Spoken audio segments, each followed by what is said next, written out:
The MLFB has announced its plans to play in the spring of 2021. Now, this all depends on, what's going on in the world. Now, recently we've seen the CFL plans to return next year after canceling its 2020 season. Free agency for the Canadians up north will open February, with many players already announcing their return. Now, the XFL has decided to make 2021 their ramp-up period, preparing for a 2022 return. We've heard all about that. So this left the door open for another spring league to take the stage, and that is MLFB. CEO Frank Murther has began talking about plans for next season. So training camp will begin in April at their headquarters in Lakewood Ranch, Florida. This is a publicly traded league, and they plan to have their regular season in May and play through June with the championship and the beginning of July. Very cool. Although what still controls the fate, playing in a bubble has not been considered at this point. The league has trademarked for now 10 teams, but for now they'll only use 6 for their inaugural season. We don't know which teams will be chosen, but it's likely to be a southernmost team to keep the travel and costs to a minimum. So here are the current team names that they have registered.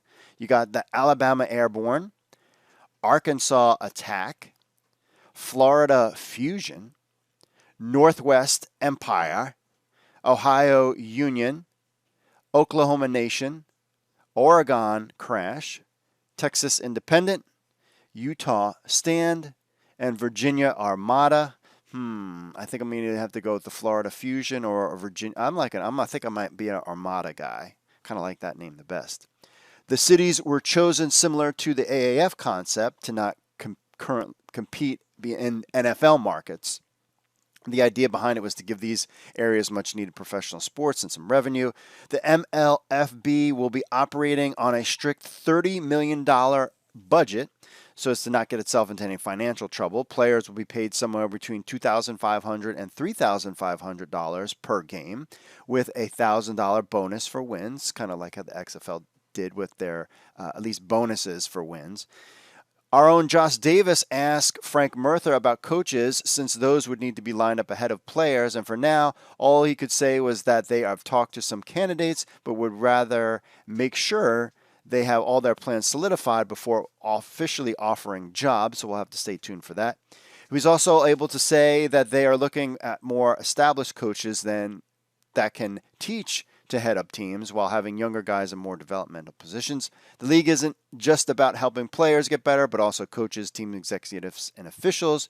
A more clear announcement could be coming in the next several weeks. So the XFL and AAF proved the concept. Both leagues were hits with fans, and we've learned anything during the NFL season. These leagues provide players opportunity that they may not have without game film. So we've had the Spring League.